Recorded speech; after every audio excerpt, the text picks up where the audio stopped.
안녕하세요. 사람의 무서운 속내에 혀를 내둘렀던 70대 초반 여자입니다. 저는 나름대로 큰 우여곡절 없는 삶을 살아왔어요. 평범한 집 둘째 딸로 태어나 성실하고 다정한 회사원 남편과 두 딸을 낳고 화목하게 살았죠. 세상에서 가장 어려운 것이 평범하게 사는 일이라고 하지 않습니까? 저는 이 행운 같은 삶을 아마 죽을 때까지 이어갈 수 있을 거라고 생각했어요. 하지만 집안에 가족 하나가 잘못 들어오며 제 인생에도 큰 근심거리가 생기게 됐죠.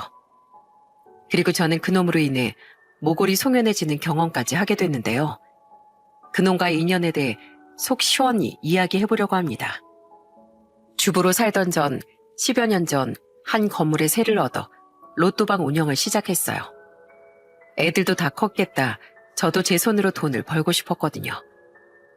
남편과 노후 대비 목적으로 사둔 땅에서 조금씩 임대료를 받긴 했지만 직접 돈을 버는 일은 또 다른 일이니까요. 저도 늦게나마 사회 한 기퉁이에서 제 역할을 해내고 싶었죠. 그렇게 시작한 로또 가게 일을 저는 무려 70이 넘은 지금까지 하고 있답니다. 약 20년이 조금 안 되는 긴 세월이었던지라 제 가게에선 1등이 무려 3번이나 나왔었어요. 2등, 3등 또한 꽤 여러 번 나왔었죠. 그리고 그런 기적이 펼쳐지기까지 얼마나 많은 손님들이 제 가게를 스쳐갔겠습니까? 저는 정말 다양한 손님들을 많이 봐왔어요. 당첨된 후 기뻐서 오열까지 하던 사람, 지나치게 로또에 기대를 걸었다가 좌절하는 사람, 너무 실망한 나머지 제게 화를 내던 사람, 또 그 사람을 말려주던 고마운 사람 등등 제 가게엔 정말 많은 사람들이 다녀갔습니다. 그 작은 종이 조각 하나가 얼마나 많은 사람들에게 힘도 절망도 줄 수 있는지 저는 10수년 동안 지켜봐 왔던 거예요. 절망하는 사람들을 보면 마음이 아프다가도 기쁜 나머지 눈물까지 흘리는 사람들을 보면 제 가슴까지 벅차오르는 기분이었죠. 저는 제 가게가 단순한 로또방이 아니라 사람들의 인생을 품는 곳이라고 생각했습니다. 저는 항상 손님들을 마음속으로 응원했어요. 그리고 그런 좋은 마음에 대해 보답받은 것처럼 제 자식인 딸들은 시간이 흐르면 흐를수록 더욱 착한 심성을 가져주었죠. 장모님, 능력 있고 성격도 좋은 사위 왔습니다. 어머, 자기 입으로 능력 있고 성격도 좋대. 엄마, 제부 너무 웃기지 않아요? 왜? 엄만 우리 사위 마냥 귀엽고 예쁘기만 한데. 그리고 진짜로 우리 사이 성격도 좋고 능력도 있잖아. 그렇지, 김서방? 두 딸 중 먼저 결혼했던 건 의류회사에 다니던 작은 딸이었습니다. 작은 딸은 대학 시절부터 사귀던 작은 사이와 나이 31에 웨딩 마치를 올렸어요. 성격도 좋고 서글서글했던 작은 사이는 저희 부부에게 잘했을 뿐 아니라 큰딸과도 참 잘 지내더군요. 둘이 나이도 같았고 작은 사이는 약사, 큰딸은 대학병원 간호사이다 보니 통하는 부분도 꽤 많았던 모양이더라고요. 그렇게 우리 가족은 모두 사이를 좋아했습니다. 게다가 작은 딸이 잘생긴 손자까지 낳자 집안엔 완전히 웃음꽃이 피었죠. 새로운 가족이 집안에 들어온다는 건 이렇게 행복한 일이구나 하는 생각이 들었어요. 때문에 저도 남편도 언젠가 큰딸이 결혼하면 생길 큰 사위에 대한 기대가 컸습니다. 큰 사위가 들어오면 그만한 행복이 또 더해질 거라고 믿었으니까요. 엄마, 아빠, 저 결혼하고 싶은 사람이 생겼어요. 아빠처럼 다정다감하고 애들도 좋아하는 착한 사람이에요. 큰딸은 작은 딸이 결혼한 지 3년 뒤인 나이 36에 드디어 결혼을 했습니다. 우린 그게 더 큰 행복의 시작인 줄로만 알고 기뻐했죠. 하지만 큰딸의 결혼은 더 큰 행복이 아니라 근심의 시작이었던 거예요. 네, 바로 그때 생긴 큰 사위가 이 사연의 주인공인 저희 집안의 근심거리였습니다. 큰 사위는 우리가 그때까진 상상도 못했던 한심한 사람이었거든요. 뭐? 이서방이 회사를 그만뒀었다고? 왜 그걸 이제 얘기해? 그냥 엄마랑 아빠 걱정하실까봐 그랬죠. 일 다시 구하면 그때 말씀드리면 되니까요. 근데 생각보다 이직이 잘 안 돼서 이 사람이 이번에 프랜차이즈 요식업 사업을 해보고 싶어 하더라고요. 엄마, 아빠, 진짜 죄송한데 이번만 저희 좀 도와주시면 안 돼요? 물론 큰사위가 처음부터 그랬던 건 아니었어요. 그런데 큰딸의 결혼 생활 2년 뒤 큰딸내 첫째이던 손자가 태어난 지 몇 달이 채 안 됐을 때 큰딸 부부가 우릴 찾아왔더라고요. 그리곤 사실 큰사위가 회사를 그만두고 몇 달째 백수였다고 말했죠. 애들은 우리에게 큰사위의 사업 자금을 빌리러 온 거였어요. 아니, 희찬이가 태어나자마자 회사를 그만뒀다고? 어쩌자고 그런 겐가, 어? 게다가 아무리 결혼 초반이라지만 모아둔 돈이 하나도 없어? 결혼하면서 전세집 구하고 혼수도 마련하느라 저희 둘 다 모아둔 돈 거의 썼잖아요. 이후엔 저도 출산휴가 육아휴직 쓰고 하느라 모아둔 돈이 많이 없어요. 이렇게 손 벌리기 정말 싫었는데 죄송해요, 엄마, 아빠. 근데 우선 애랑 다 같이 먹고 살아야 하잖아요. 죄송합니다, 장모님, 장인어른. 정말 면목이 없습니다. 그래도 한 번만 도와주세요. 절대 실망시키지 않겠습니다. 사위가 회사를 그만둔 얘기를 제대로 못하는 걸 보니 좋게 그만둔 건 아니다 싶더군요. 하지만 좋은 이야기도 아닌데 캐물어서 못하나 싶어 남편도 저도 더 깊게 묻진 않았습니다. 결국 우린 5천만 원을 빌려주었어요. 당시 손자가 너무 어렸고 큰딸 뱃속에 둘째인 손녀까지 있을 때였거든요. 손주들을 생각해서 큰맘 먹고 도와주기로 한 거죠. 게다가 그때만 해도 큰사위가 어떤 인간인지 잘 몰라 꽤 안쓰럽기도 했었어요. 이제 막 자식을 낳은 가장이 얼마나 재취업이 안 됐으면 우리에게까지 손을 벌리나 싶었거든요. 뭐? 사업 말아먹은 지 얼마나 됐다고 또 사업을 벌였다고? 자네 돈이 어디서 나서? 그런데 실망시키지 않겠다던 큰사위는 사업을 시작한 지 1년이 조금 지나 망해버렸습니다. 그런데 뻔뻔하게도 혼자서 우릴 찾아와 또 돈을 부탁한다고 하더라고요. 이번엔 진짜 성공할 사업이 있다면서요. 자네, 우리한테 5천은커녕 500도 못 갚지 않았나? 그런데 또 사업 자금을 빌려달라고? 안 되네. 이건 무모한 짓이야. 사위는 우리의 거절에 실망한 표정으로 돌아갔습니다. 그런데 몇 달 지나지 않아 큰 사위는 결국 사업을 벌였다고 자기 입으로 말하더라고요. 자기 요새 잘 나간다며 자신만만하게 말이죠. 첫 사업이 망해 돈도 없을 텐데 대체 어디서 돈이 난 건가 걱정되더군요. 우리의 말에 큰 사위는 아무렇지도 않은 표정으로 사돈 어른들이 도와주셨다고 말했습니다. 분명 우리가 알기로 사돈댁 형편이 꽤 어려웠던 것 같은데 말이죠. 뭐 사돈댁 사정을 꼬치꼬치 물어서 못하겠어요. 아무튼 잘 된다니까 그나마 마음이 좀 놓이네요. 그러게 큰 소리 뻥뻥 친 만큼 이번엔 잘 돼야 할 텐데. 솔직히 남편도 저도 많이 걱정했습니다. 그렇게 짧은 시간 안에 새로 시작한 사업이 잘 될까 싶어서 말이죠. 그런데 사위가 새 사업을 시작한 지 몇 달 정도 지났던 어느 날 작은 딸이 걱정스러운 목소리로 제게 전화를 걸었더라고요. 엄마, 저랑 언니랑 다달이 10만 원짜리 개 들고 있었던 거 알죠? 그 돈으로 한 번씩 엄마 아빠랑 같이 밥도 먹고 놀러도 다닌 거예요. 그래, 그게 왜? 사실 언니가 그리 큰 돈도 아닌 10만 원을 계속 못 내더라고요. 이번 달도 마찬가지였고요. 저번에 분명 형부 사업 잘 된다고 했었잖아요. 그래서 너무 이상해서 언니를 좀 추궁해봤거든요. 그러니까 언니가 미안하다면서 그냥 막 울기만 하는 거예요. 아무래도 무슨 일이 있는 것 같은데 엄마가 좀 물어보시는 게 어떨까요? 가뜩이나 큰 사위에 대한 걱정이 가득했는데 불길함이 밀려왔어요. 저는 그날 저녁 퇴근길이던 큰딸을 집으로 불렀습니다. 그러자 그제야 큰딸은 눈물을 뚝뚝 흘리며 저와 남편에게 진실을 털어놓더라고요. 그리고 큰딸의 말을 듣고 우린 경악을 했습니다. 사실 남편 때문에 좀 힘들어요, 저. 두 분이 걱정하실까봐 여태 사실대로 말씀 못 드렸는데요. 저희 남편 알고 보니까 결혼 전이랑 완전 딴판인 사람이었어요.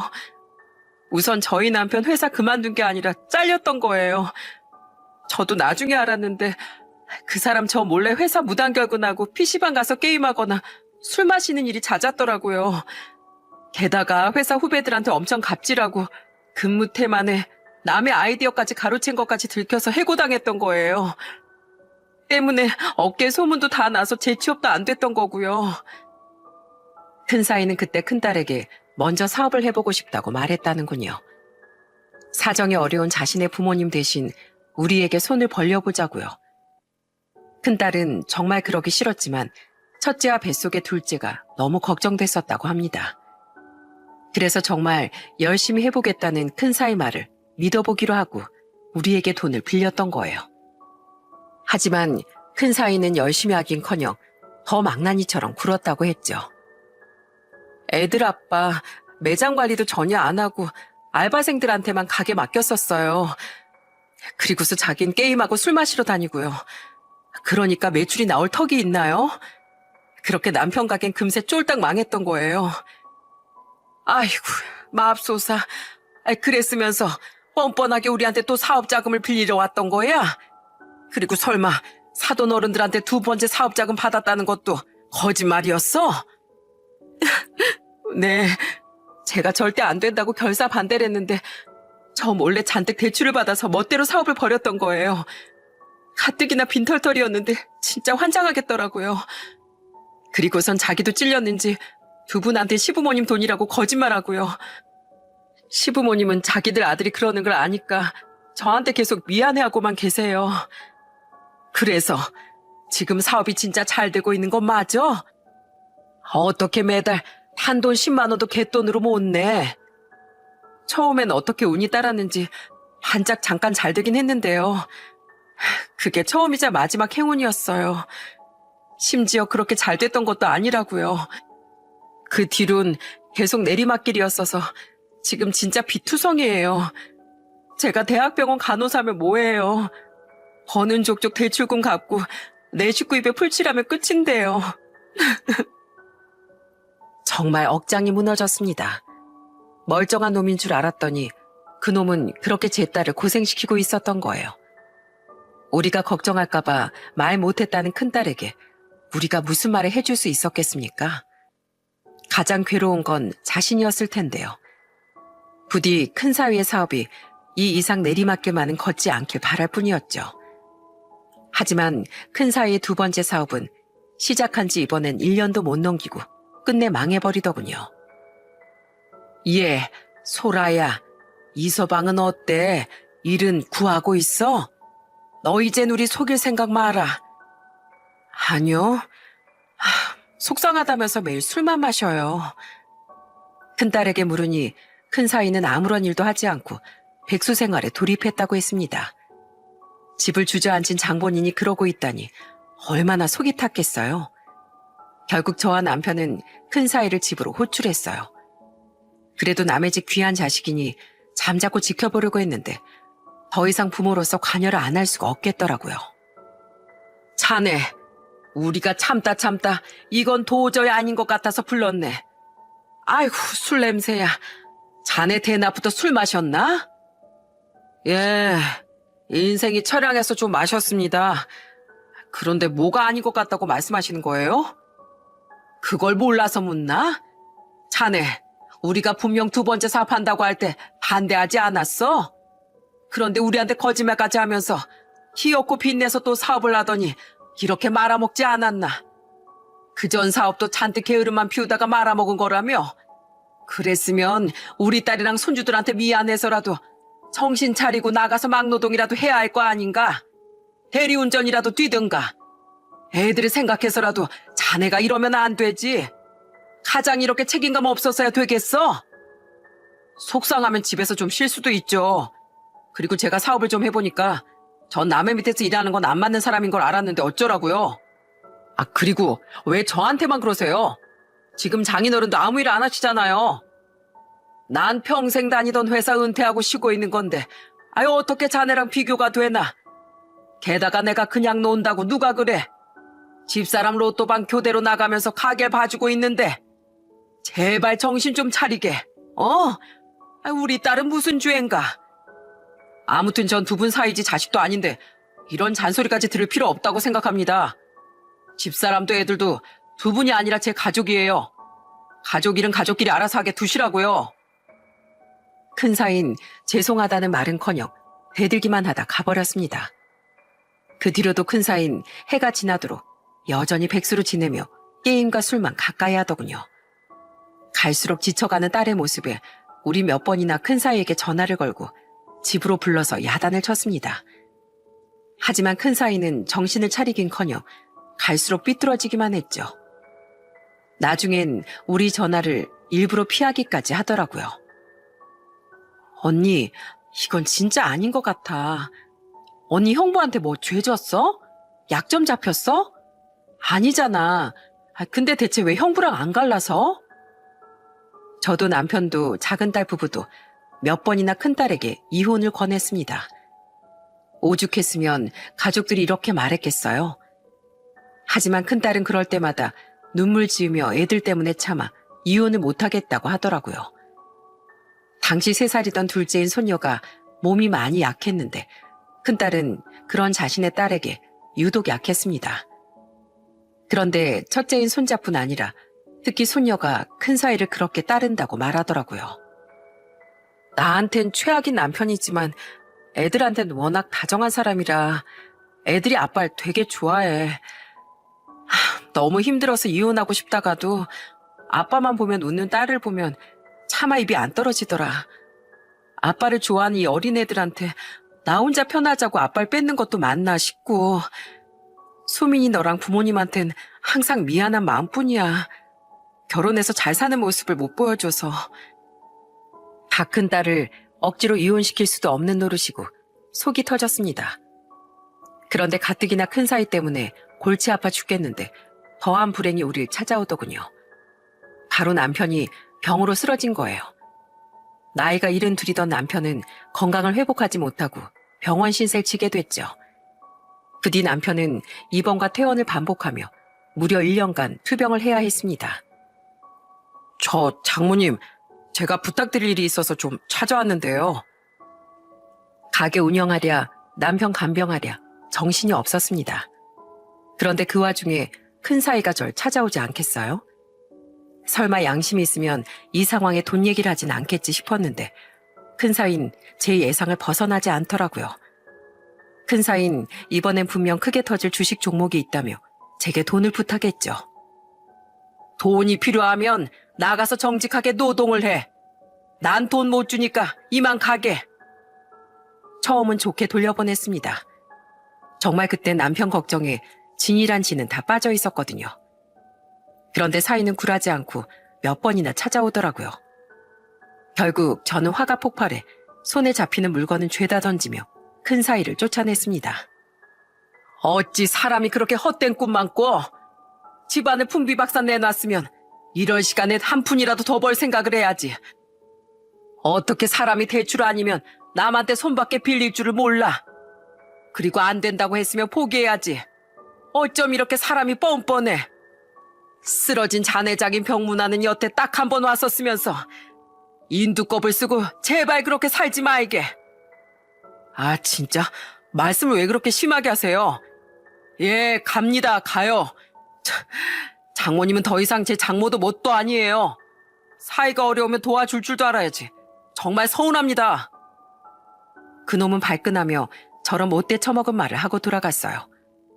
큰딸은 그 사람이 또 찾아갔냐며 제게 눈물로 용서를 구하더군요. 이젠 이혼하라는 말하기도 지쳐 저는 그냥 전화를 끊어버렸습니다.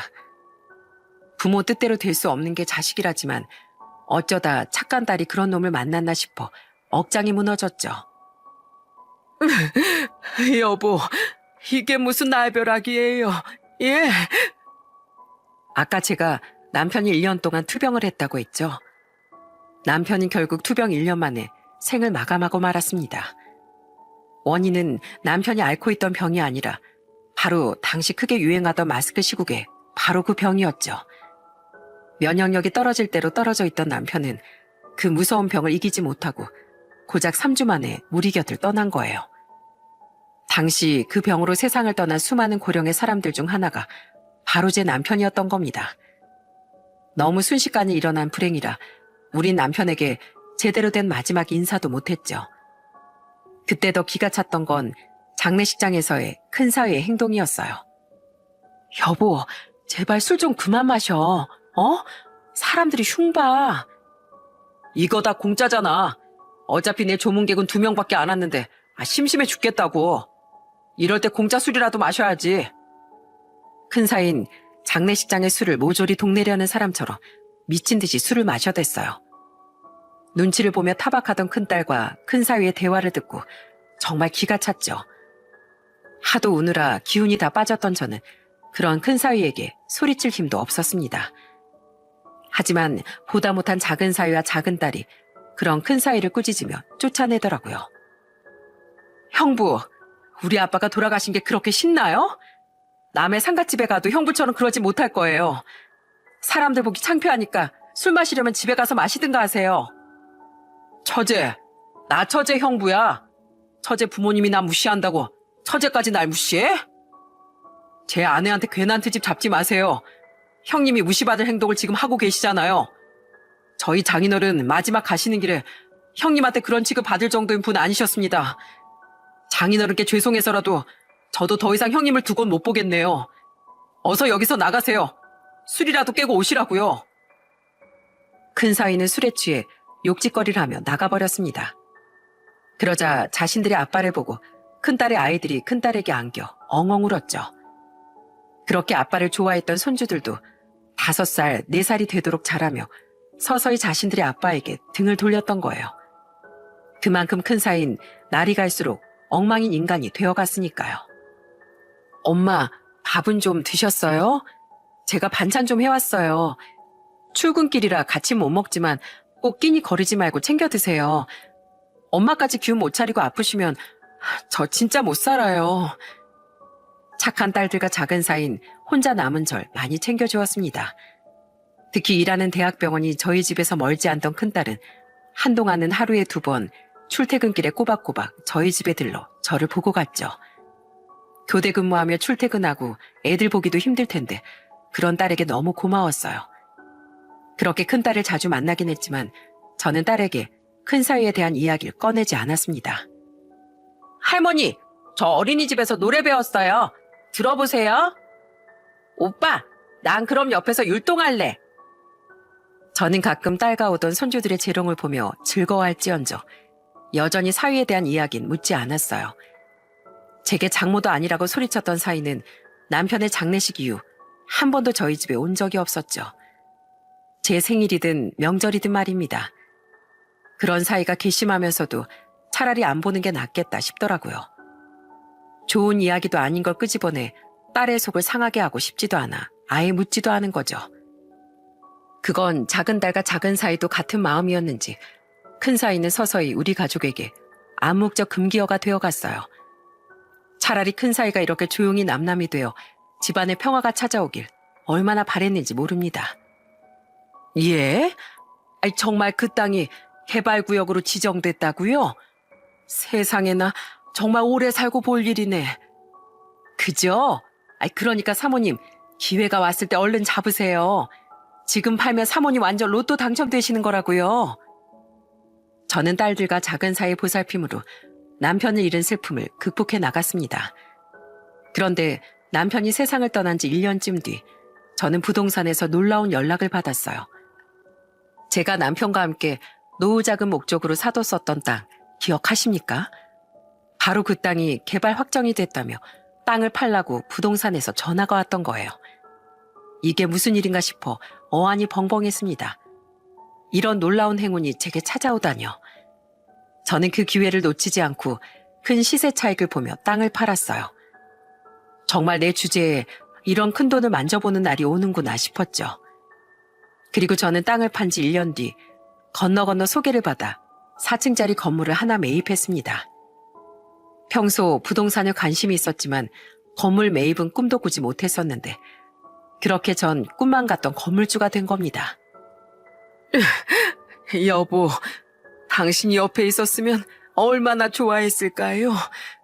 오늘따라 당신이 너무 그립네요. 얼마나 좋았으면 저는 남편을 그리며 눈물까지 흘렸어요. 물론 밖에 돌아다니다 보면 널려있는 게 건물입니다. 하지만 나이 70이 넘어서 생긴 제 재산이 저는 너무 감격스럽고 소중하게 느껴지더라고요. 그리고 낡긴 했어도 서울 바닥의 건물이었으니 값이 꽤 나가기도 했고요. 저는 위층들은 원래 건물에 들어와 있던 임대인들에게 쭉 세를 주었습니다.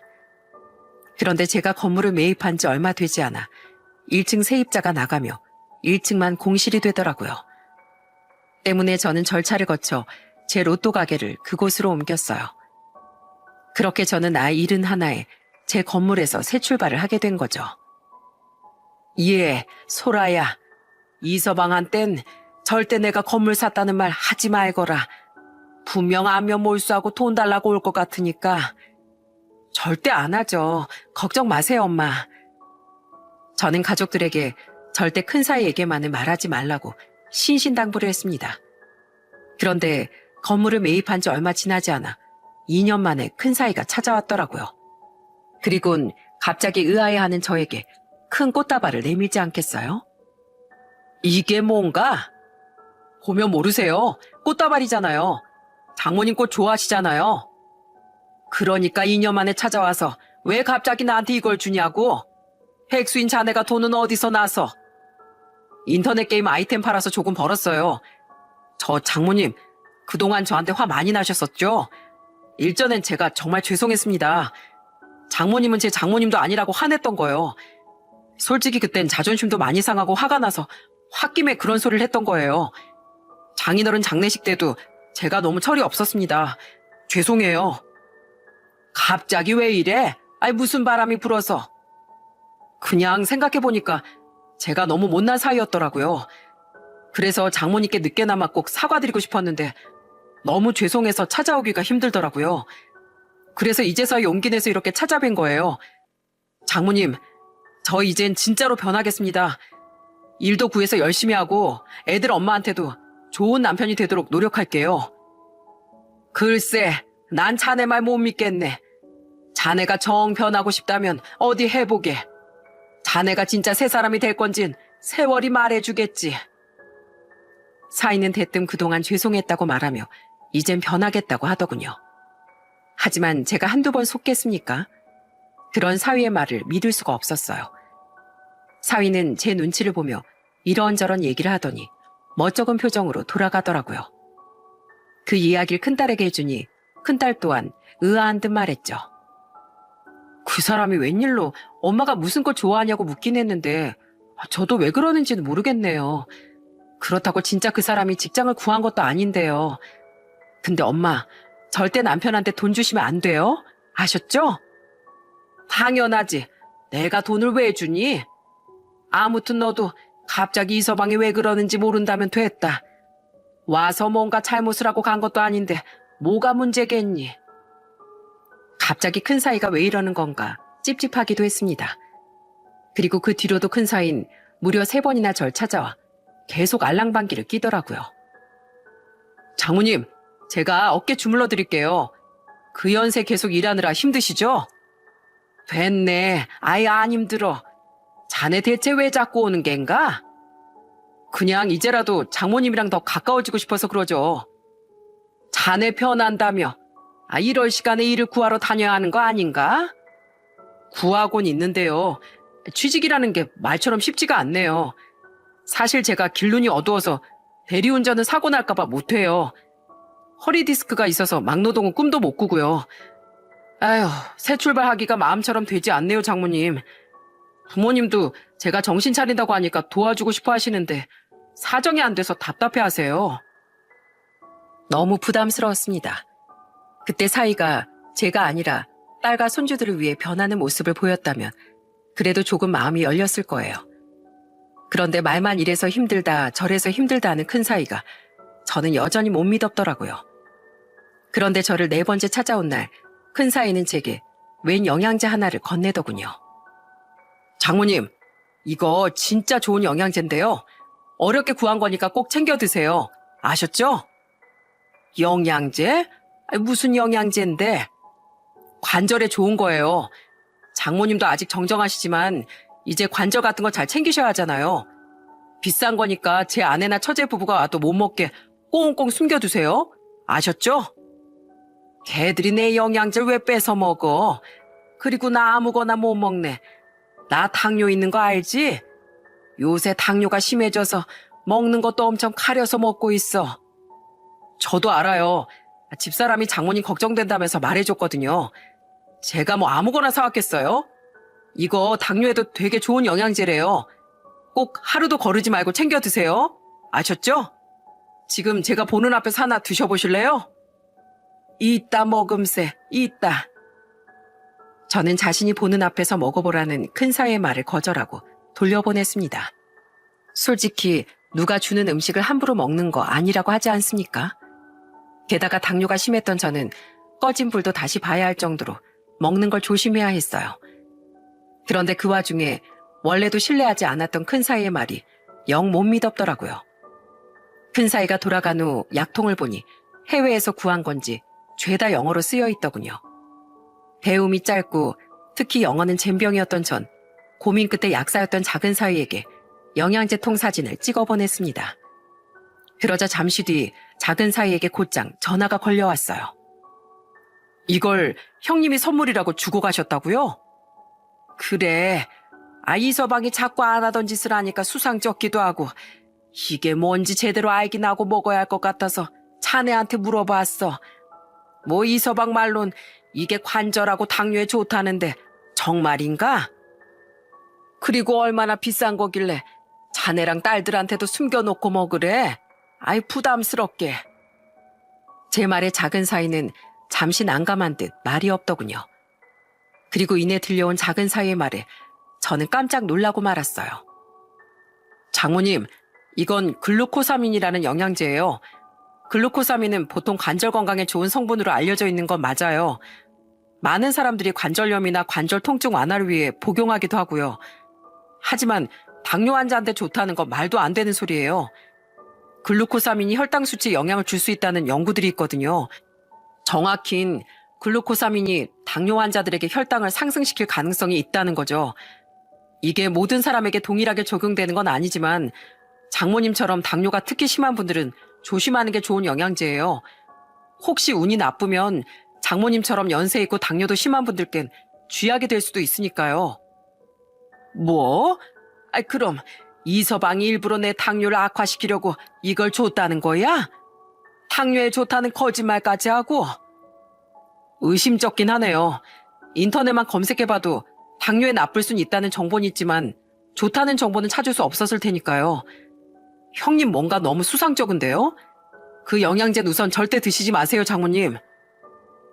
너무 놀라서 전화를 끊고 나서도 저는 잠시 자리에 굳어 있었습니다. 누군가 아기를 가지고 제 건강을 해칠 거라는 생각은 정말 해본 적이 없었거든요.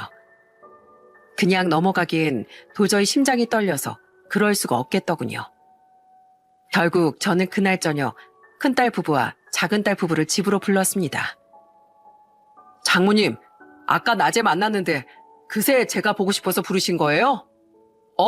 처제네도 왔네? 오랜만이야. 장모님, 근데 무슨 중요한 이야기를 하시려고 다들 부르셨어요? 혹시 유산 문제나 뭐 그런 말씀 하시려는 건가? 아직 아무것도 모르던 큰 사위는 마냥 해맑은 표정으로 말하더군요. 이미 작은 사위에게 이야기를 들었는지 작은 딸의 얼굴은 딱딱하게 굳어 있었죠. 저는 손주들을 방에 잠깐 들어가 있으라고 말한 후 큰 사위를 추궁하기 시작했습니다. 자네, 오늘 낮에 나한테 준 영양제 대체 무슨 생각으로 준 건가? 네? 장모님, 그거 집사람이랑 처제 부부한테 말하지 마시라니까 말씀드렸잖아요. 그냥 장모님 위하는 마음으로 사드린 거라고요. 큰 사위는 갑자기 영양제 이야기를 듣자 당황하며 딸들과 작은 사위의 눈치를 봤습니다. 그 모습에 확신이 들더군요. 큰 사위는 절대 좋은 의미로 제게 그걸 준 것이 아니라고 말이죠. 저는 그 약통을 큰 사위 앞에 들이밀며 말했어요. 이 글루코사민이 당뇨에 좋다고? 자네 말대로 관절에 좋은 건 맞았지만 당뇨 환자 조심해야 하는 영양제라던데 정말로 몰랐나? 그런데 왜 이렇게 당황을 하나? 그래요? 죄송해요. 그럼 제가 잘못 알았나 봐요. 그런데 장모님, 좀 서운하네요. 전 좋은 의미로 드린 건데 사람이 실수 좀 할 수 있는 거 아닌가요? 왜 그렇게 무섭게 물어보세요? 글루코사민? 이거 당신이 우리 엄마 당뇨 얘기 들은 뒤에 나한테 지나가듯 물어봤던 거잖아. 당뇨 환자는 글루코사민을 안 먹는 게 좋지? 하고 말이야. 그래서 내가 무조건 안 좋다고 단정 지을 수는 없지만 엄마처럼 특히 심한 당뇨 환자는 조심하는 게 좋겠지? 이렇게 대답했던 거 나 똑똑히 기억나. 그런데 그걸 몰래 와서 우리 엄마한테 드리고 갔다고? 당신 대체 무슨 꿍꿍이야? 큰사인 제 말에 오히려 서운한 기색을 보이더군요. 하지만 큰사인 오리발 내밀기에 실패했습니다. 간호사였던 제 큰딸이 지나가듯 큰사이가 그 영양제에 대해 물었던 일을 곧장 기억해냈거든요. 큰딸이 소리를 지르자 작은딸 부부는 도끼 눈을 뜨고 큰사이를 노려보더군요. 그리고 저까지 대체 언제까지 발뺌할 겐가 하고 사납게 물어보자 그제야 큰사이는 본색을 드러내더라고요. 큰사이는 험상궂은 표정으로 변하며 자신의 검은 속내를 토해내기 시작했어요. 아, 진짜 그걸 기억했어? 아, 진짜 인생 뜻대로 안 되네. 예, 그래요. 저 알고 드렸습니다. 일부러 노인네가 검색해보기도 힘들게 죄다 영어로 된 해외 제품으로 구했는데 그걸 어떻게 알았대? 어떻게 알긴 약사인 김서방이 말해줬지. 집안에 의료계 종사자가 둘이나 되는데 그럼 이걸 안 걸릴 줄 알았나? 그래서 제가 말하지 말라고 한 거잖아요. 노인네가 의심만 많아가지고 진짜 마음에 안 들어. 자네 대체 나한테 무슨 억하 심정이 있어서 이랬나? 장모님 건물 샀잖아요. 저 얼마 전에 집사람이랑 처제가 통화하는 거 우연히 들었어요. 장모님 로또방 다른 건물로 옮겼다는 거요. 그 오래되고 단골도 많은 가게를 옮겼다는 게 이상해서 몰래 건물 알아내서 등기부등본 떼어봤더니 그게 장모님 거더라고요. 이야, 대체 무슨 마법을 부린 거예요? 그래서 이참에 착한 사이 된 척 돈 좀 뜯어내보려고 알랑방귀 좀 뀌었습니다. 사이가 그렇게 잘하려고 하면 고마워서라도 돈 좀 내놔야 되는 거 아니에요? 은근슬쩍 취업도 안 되고 부모님도 못 도와주셔서 속상해한다고 다 흘려놨는데 장모님이 몇 푼이라도 도와준다 어쩐다 소리를 안 하더라고요. 그때 알았죠. 아, 이 노인네 살아있을 땐 그 돈 못 받아먹겠다 하고요. 그래서 가시는 길 좀 빨리 가시라고 제가 도와드리려고 한 거예요. 뭐야? 그러니까 날 일부러 어떻게 하려고 했다 이거야? 자네 이거 범죄야. 고작 영양제가 해봤자 뭘 얼마나 하겠어요. 그냥 일이 잘 되면 좋은 거고 안 되면 많은 거라고 생각한 거죠. 노인네 아무튼 눈치만 빨라가지고 결국 안 먹었잖아요. 그럼 된 거 아니에요? 그리고 난 그냥 영양제인 줄 알았다고 하면 그만인데 증거 있어요? 내가 나쁜 마음 먹고 그랬다는 증거 있냐고요? 큰사이는 아주 뻔뻔한 표정으로 턱을 치켜들었습니다. 정말 뭐 이런 몹쓸 인간이 다 있나 싶어 부하가 치밀었죠. 하지만 제가 아무런 준비도 없이 그놈을 추궁했겠나요? 저는 그놈에게 약통에 들어있던 영양제를 죄다 뿌려버렸습니다. 그리곤 으악하고 소리 지르던 그놈의 코를 납작하게 짓뭉개줬죠. 지금 뭐 하시는 거예요? 너나 많이 처먹으라 이 몹쓸 놈아. 그리고 증거? 이야, 뛰는 놈 위에 나는 놈이 있는 거야. 내가 부탁해서 김서방이 지금 우리 대화 다 녹음하고 있었어. 자네 입으로 실토한 그 녹음 파일이 증거라고. 녹음이요? 그래, 이 천벌받을 놈아. 어디 감히 장모한테 이딴 짓을 해? 내 살다 자네처럼 금수 같은 인간은 처음 봤네. 사람이 돈 욕심을 내려면 열심히 노력해서 직접 벌 생각을 해야지. 어디 죽지도 않은 장모 유산을 탐내서 이런 범죄를 저질러. 자네, 내가 절대 가만히 안 둘 걸세. 당장 자네 고소해버릴 거야. 장모님, 죄송해요. 예? 제가 그냥 자꾸 집사람이랑도 싸우고 돈 때문에 답답해서 잠깐 미쳤었나 봐요. 고소라뇨. 진정 좀 하세요. 제가 진짜 잘못했어요. 그제야 그놈은 당황하며 제게 싹싹 빌기 시작했습니다. 하지만 그런 무서운 짓을 한 놈을 저는 절대 용서해줄 생각이 없었어요. 그리고 그런 그놈의 뺨을 큰딸이 쫙 날려버리더라고요. 당신 미쳤어? 은근슬쩍 계속 엄마 찾아갔다고 하길래 왜 저러나 싶었더니 이런 무서운 짓을 벌여? 엄마가 이거 드시고 진짜 잘못되셨으면 어쩔 뻔했어. 난 그래도 당신이 애들 아빠라서 제발 정신 차리고 변하길 기다렸어. 근데 내가 아주 등신이었던 거야. 내 부모한테까지 해를 끼칠 끔찍한 놈인 걸 몰랐던 거라고. 넌 당장 이혼이야. 더 이상 너 같은 놈이랑은 절대 못 살아. 어차피 애들도 이젠 당신 보면 슬슬 피하는 거 알지? 하도 술 처먹고 집에서 진상 부려서. 당신 부모님도 이젠 당신 포기하셨잖아. 이젠 당신 옆엔 아무도 안 남을 줄 알아. 큰딸은 드디어 기다리고 기다리던 이혼 선언을 하더라고요. 큰사위는 뺨을 맞았다는 것보다 이혼 선언을 당한 게 더 충격적인 것 같더군요. 여보, 이혼이라니? 당신만은 평생 내 옆에 있어줄 줄 알았는데 우리가 어떻게 이혼을 해? 나 완전 빈털터리의 빚쟁이인 거 알잖아. 그런데 이혼하면 난 뭐 먹고 살라고? 그건 당신이 알아서 해야지. 내가 당신 돈줄이야? 꿈깨이 한심한 인간아. 언니 말 한번 시원하게 잘했다. 그래, 저런 놈이랑은 진즉에 이혼했어야지. 이 아이 쓰레기야. 감히 우리 엄마한테 그딴 짓을 하고도 언니한테 빌어먹을 생각을 해? 너 오늘 잘 걸렸다. 내가 아주 머리털을 다 뽑아줄 거야. 여보, 저놈 좀 잡아봐. 내가 아주 본때를 보여줄 테니까. 큰사위는 큰딸을 붙잡으려고 했습니다. 그리고 그 모습을 본 작은딸은 그놈의 머리털을 뜯어놓으려고 하더군요. 잔뜩 화가 난 작은사위도 한마음으로 그놈에게 다가갔죠. 그러자 그놈은 으아악하며 냅다 집 밖으로 주랭랑을 쳐버렸습니다. 죄송해요, 엄마. 바보같이 애들 때문이라면서 참고 산 저 때문에 엄마가 너무 큰일 날 뻔했어요. 됐다. 너도 네 나름대로 잘 살아보려고 애를 썼을 뿐이잖아. 아무 일 없었으면 그걸로 됐다. 넌 더 이상 질질 끌지 말고 저 끔찍한 놈이랑 이혼이나 해. 그날 큰딸은 엉엉 울며 제게 용서를 구했습니다. 열심히 살아보려 애를 썼건만 일이 꼬일 대로 꼬여버린 큰딸이 참 안쓰럽더라고요. 분명 큰딸에게도 한 소리 하고 싶었을 것 같은데 작은딸 부부는 아무 말 없이 그런 큰딸을 위로해 주었죠. 그리고 그날 큰딸은 혼자 집으로 돌아가 손주들과 자신의 짐을 싸서 다시 저희 집으로 왔습니다. 그런 무서운 일을 벌이고도 그 인간 술에 취해서 골아 떨어져 있더라고요.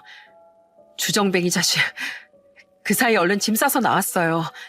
둘만 있으면 그 인간이 무슨 짓을 할지 몰라서요. 죄송해요, 엄마. 저 당분간만 여기서 신세 좀 질게요. 왜 당분간이야? 그냥 여기 쭉 있어. 돈도 없으면서. 이젠 엄마 옆에서 애들 키우면서 걱정 좀 덜하고 살아. 엄마 돈 많어. 건물주야. 저는 계속해서 눈물을 흘리던 큰딸을 달래주려 애써 농담을 던졌습니다. 그렇게 큰딸은 저희 집으로 손주들과 이사를 하며 이혼을 준비하게 됐죠. 우선 저는 딸들과 작은 사위와 함께 변호사를 찾아가 상담을 받았어요. 정말로 큰 사위를 고소하려고요. 하지만 변호사는 큰 사위를 처벌하기란 쉽지 않을 거라고 말해주더군요. 실제로 형수님께서 피해를 입지 않았고 법적으로 처벌하기엔 증거도 정황도 많이 부족합니다. 그 영양제가 당뇨에 치명적이라는 검증된 근거도 부족해서 악의적 고의를 입증하는 게 쉽지 않아요. 큰 도움이 못 되어드려 죄송합니다. 어떻게든 그놈에게 벌을 주고 싶었건만 아쉽기 짝이 없었습니다. 그런데 호랑이도 제 말하면 온다고 하나요? 그날 집으로 돌아오는데 그놈이 집 앞에서 우릴 기다리고 있더라고요. 그리곤 여태 포기를 못했는지 큰딸에게 다시 빌기 시작했죠. 여보, 당신 전세집 뺀다고 집주인한테 말했다며?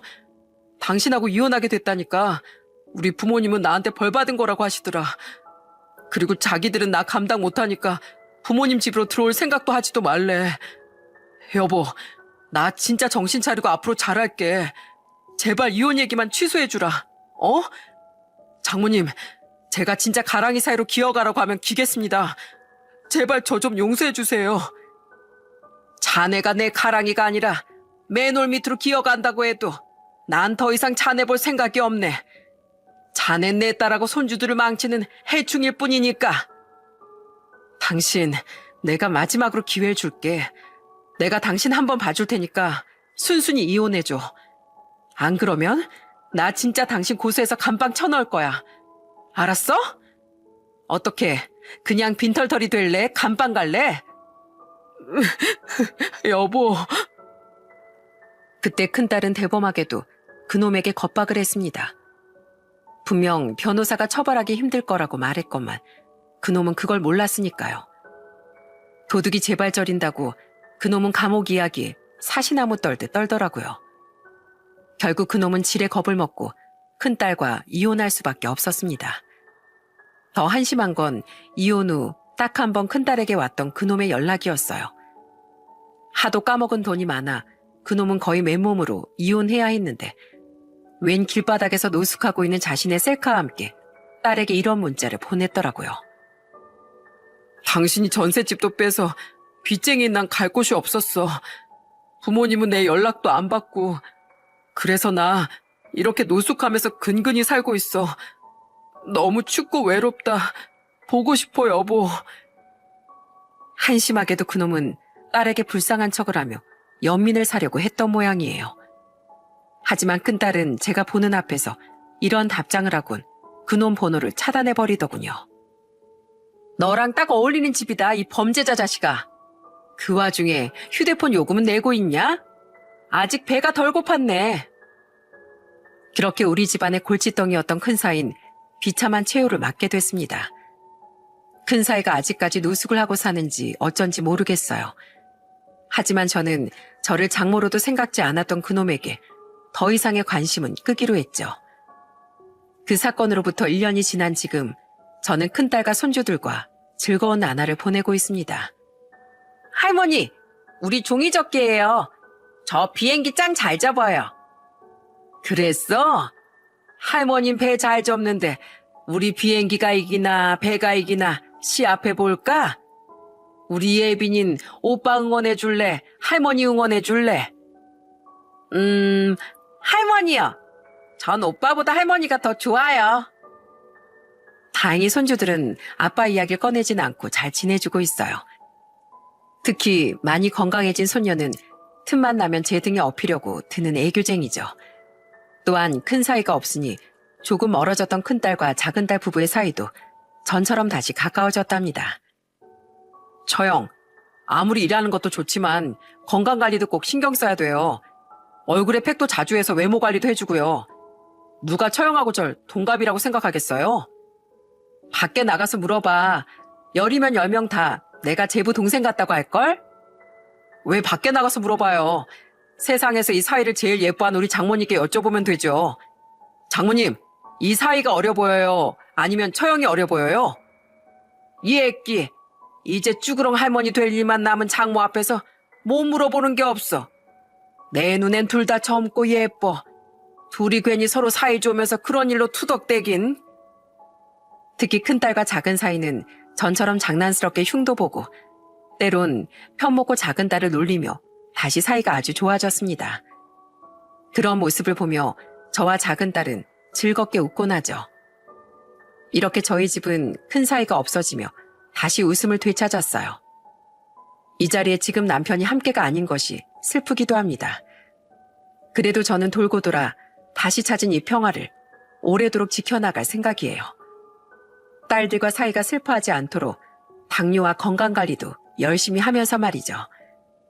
여러분, 저는 로또를 파는 상인이지만 세상의 로또는 이 종이 복권만이 아니라고 생각합니다. 제가 한순간에 일확천금을 만지게 된 것처럼 우리의 주위엔 수없이 많은 로또 당첨의 기회가 있죠.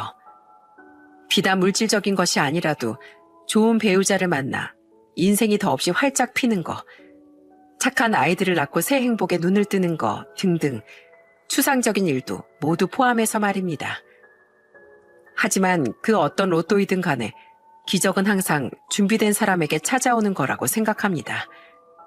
좋은 사람을 만날 수 있도록 나 자신부터 좋은 사람이 되어 있는 것, 저처럼 오랜 시간을 인내하며 땅에 투자를 하는 것, 하다못해 자신의 다리로 로또 가게를 찾아가 내 돈으로 로또를 사는 것 등등. 기적을 찾기 위해선 최소한의 노력이 필요한 법이잖아요. 제 큰 사이는 기적을 바라면서도 아무런 노력도 하지 않았기에 그런 못된 욕심에 사로잡힌 거예요. 허황된 욕심은 그렇게 사람을 수렁으로 끌어들이는 법이니까요. 그러니 많은 사람들이 제 사연을 듣고 모두 가정없는 결과를 욕심내지 않으셨으면 좋겠습니다. 부디 그렇게 제 큰 사이처럼 돌이킬 수 없는 길로 들어서지 말고 꼭 결과보다 값진 과정을 찾으시길 바랍니다. 누군가에게 꿈과 희망을 파는 사람으로서 여러분에게 곧 찾아갈 기적을 응원하겠습니다. 모두 행복하시고 건강하세요.